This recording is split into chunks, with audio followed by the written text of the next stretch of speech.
మధ్యప్రదేశ్లో duplicate cardiac surgeon చేసిన operation కారణంగా ఎంతమంది చనిపోయారో లెక్కలు తీసే కార్యక్రమం నడుస్తోంది. ఆ డాక్టర్ నిర్వాకం నుంచి వైద్య నిపుణులు, ప్రభుత్వాలు, ప్రజలు ఇంకా తేరుకోలేదు. అయితే ఇప్పుడు ఓ కొత్త విషయం వైద్య రంగాన్ని విస్మయపరుస్తోంది.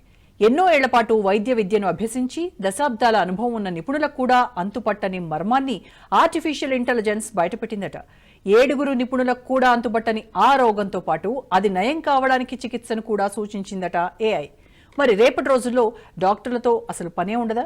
ఎవరికి వారు ఇంట్లో కూర్చోండి తమ ఫోన్లో ఇన్స్టాల్ చేసుకున్న యాప్ను అడిగితే సరిపోతుందా అన్న సందేహాలు కామన్ మ్యాన్ నుంచి వ్యక్తమవుతున్నాయి. అయితే వైద్య నిపుణులు మాత్రం హెచ్చరిస్తున్నారు. మరి ఎవరి మాట నమ్మాలి? డాక్టర్ను నమ్మాలా లేక ఏఐని నమ్మాలా? డాక్టర్లను మించిపోయిన ఏఐ డాక్టర్. రోగ నిర్ధారణ చేసిన చాట్ జీపీటీ ఇక ట్రీట్మెంట్ చేయడమే మిగిలిందా? ముందొచ్చిన చెవులు గొప్ప, వెనకొచ్చిన కొమ్ములు గొప్ప అనే ప్రశ్న పాతదే అయినా కాకలు తీరిన నిపుణులు కూడా ఆ ప్రశ్నకు బిత్తరపోవలసి వస్తోంది. మనిషి సృష్టించిన టెక్నాలజీ మనిషి ఉనికిని ప్రశ్నార్థకంగా మార్చేస్తోంది. చాట్ జీపీటీ వచ్చిన కొత్తలో ఈ ప్రపంచమంతా ఎంతో గొప్పగా మాట్లాడుకుంది. ఏ ప్రశ్న అడిగినా ఏమాత్రం తడుముకోకుండా మరుక్షణమే జవాబిస్తోందని సంబరపడ్డారు. ఇప్పుడు మళ్లీ అలాగే ప్రపంచమంతా ఆశ్చర్యపోయేలా చాట్ జీపీటీ ఓ ప్రశ్నకు బదులిచ్చింది.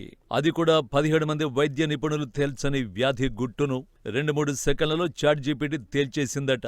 రోగాన్ని నిర్ధారించి వైద్య నిపుణుల మతి పోగొట్టిందట. చాట్ జీపీటీ చాతుర్యంతో డాక్టర్లందరికీ ఇప్పుడు కొత్త జబ్బు పట్టుకుందట. ఇకపై తాము చేసే పనులన్నీ చాట్ జీపీటీ లాంటి ఆర్టిఫిషియల్ ఇంటెలిజెన్స్ ప్లాట్ఫామ్స్ చేసేస్తే రేపటి రోజుల్లో తాము ఏం చేయాలి అనే ప్రశ్న వారిని ఇబ్బంది పెడుతోందట.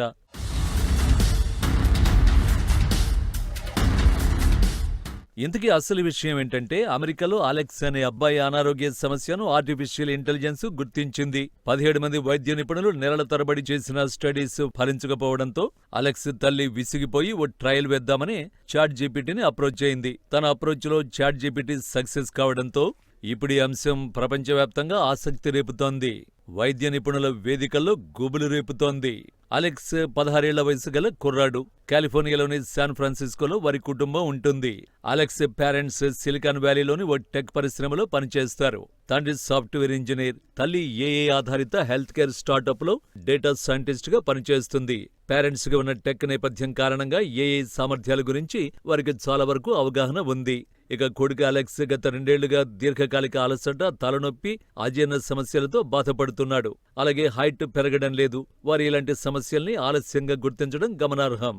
అంటే రోగం ముదిరిపోయిన తర్వాతనే పేరెంట్స్ ఆ విషయాన్ని అర్థం చేసుకున్నారన్నమాట.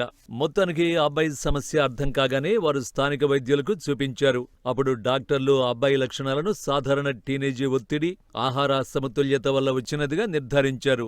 అలా డాక్టర్లు చేసే రెగ్యులర్ ట్రీట్మెంట్ తో ఫలితం లేకపోవడంతో పేరెంట్స్ మరింతమంది డాక్టర్ల కోసం తిరిగారు. వేరువేరు వైద్య నిపుణుల్ని కలిశారు.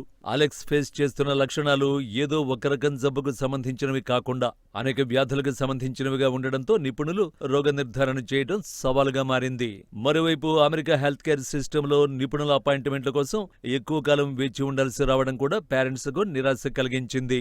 అలాగే అధునాతన డయాగ్నోస్టిక్ పరీక్షలు, వేరువేరు శరీర భాగాలను అనేకసార్లు స్కానింగ్ చేయించడం, స్పెషలిస్టులను కన్సల్ట్ చేయడానికి పెద్ద మొత్తంలో డబ్బు ఖర్చయిపోతూ ఉండడం వంటివి వారిని ఇబ్బందులకు గురిచేశాయి. పేరెంట్స్ ఎంత ఆర్థికంగా ఉన్నా కుమారుడికి రోగ నిర్ధారణ జరగకపోవడంతో తీవ్రమైన ఒత్తిడికి గురయ్యారు.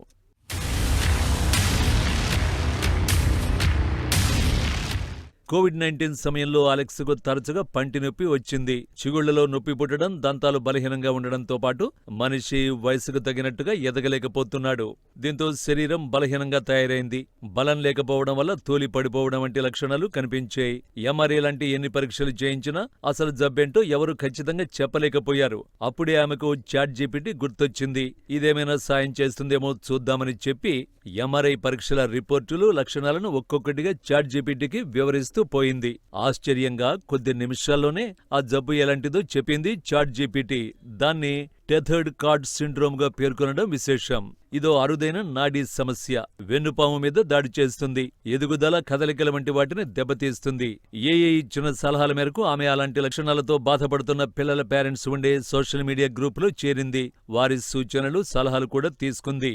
అనంతరం న్యూరో సర్జన్ కలిసి ఏఐ నిర్ధారించిన విషయాన్ని వివరించింది. ఆ స్పెషలిస్ట్ ఏఏ ఇచ్చిన సమాచారం ఆధారంగా మరిన్ని అదనపు పరీక్షలు చేసి ఏఏ చేసిన అంచనా సరైందేనని ధృవీకరించడం విశేషం. అలా ఏఏ చేసిన రోగ నిర్ధారణతో అలెక్స్కు అసలైన చికిత్స మొదలైంది. క్రమంగా ఆరోగ్యం మెరుగుపడటం ప్రారంభమైంది. ఇప్పుడు ఆ అబ్బాయి గతంలో కంటే హుషారుగా కనిపిస్తున్నాడు. ఆ పేరెంట్స్ కళ్లల్లో ఆనందం కనిపిస్తోంది.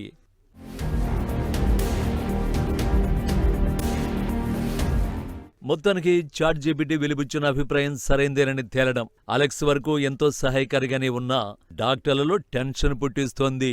ఎందుకంటే ఒక్కరో ఇద్దరో కాదు, అలెక్స్ను ఏకంగా 17 మంది నిపుణులు పరీక్షించారు. దీంతో డాక్టర్ల కంటే ఏఏ సామర్థ్యమే నయమనే అభిప్రాయం ప్రజల్లో కలిగితే అది ఎలాంటి ఉపద్రవాలకు దారితీస్తుందో తెలియక డాక్టర్లు ఆందోళన చెందుతున్నారు. అలెక్స్ కేసు విషయానికొస్తే ఏఏ నిర్ధారించింది సరైందే అయినా ఇదే పనితీరు, ఇదే సామర్థ్యం ఎప్పుడూ ఉంటాయా?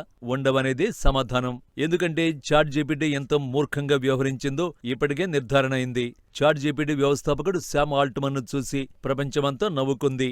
అలాంటి చాట్‌జీపీటీ ఇప్పుడు రోగ నిర్ధారణ చేసినంత మాత్రాన దాన్ని విజ్ఞాన సర్వస్వంగా భావిస్తే ఎలా అనే ప్రశ్నలు ఉదయిస్తున్నాయి.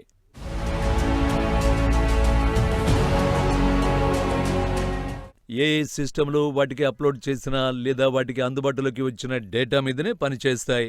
బయటి సమాచారం మీదనే ఆధారపడతాయి. అలా వాటికి చేరిన సమాచారం అసంపూర్ణమైంది కావచ్చు, లేదా పక్షపాతంతో కూడుకున్నది కావచ్చు. ఎవరైనా గిట్టని వారు ఏదైనా చెబితే అదే సత్యమని భావించొచ్చు. దాని ఆధారంగానే రెస్పాండ్ కావచ్చు. అలాంటప్పుడు అరుదైన వ్యాధుల గురించి సమాచారం దాని కరెంటు బుర్రకు ఎలా తెలుస్తుంది అన్న ప్రశ్న తలెత్తుతోంది. తక్కువ సమాచారం లేదా తప్పుడు సమాచారం ఆధారంగా దాని అల్గారిథమ్స్ పనిచేస్తే అప్పుడు ఎలాంటి కొంపలంటుకుపోయే రెస్పాన్సెస్ వస్తాయో అంచనా వేయాలంటున్నారు నిపుణులు.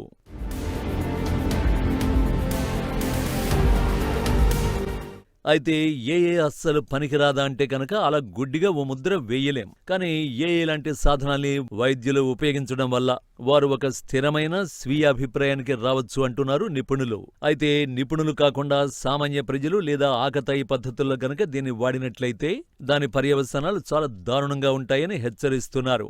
మరోవైపు ఏఏ ప్లాట్ఫామ్లలో వ్యక్తిగత ఆరోగ్య సమాచారాన్ని ఇన్పుట్ చేయడం డేటా గోప్యత ఉల్లంఘనలకు దారితీస్తుంది. అది ఇప్పటికే రుజువైంది కూడా. మరోవైపు ఏఏని రోగ నిర్ధారణలో ఉపయోగించినప్పుడు బాధ్యత ఎవరిపై ఉంటుందనే మరో ప్రశ్న తలెత్తుతోంది. ఏ తప్పుడు సూచన చేస్తే దానికి బాధ్యత ఎవరు తీసుకోవాలి?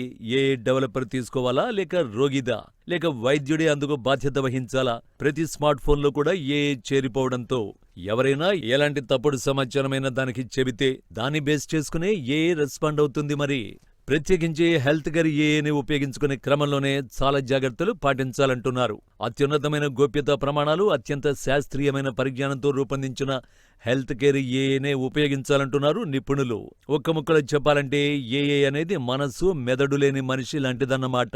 కాబట్టి ముందొచ్చిన చెవులు గొప్ప, వెనకొచ్చిన కొమ్ములు గొప్ప అన్న ప్రశ్నకు ఖచ్చితంగా ముందొచ్చిన చెవులే అని చెప్పాల్సి ఉంటుంది అంటున్నారు వైద్య నిపుణులు.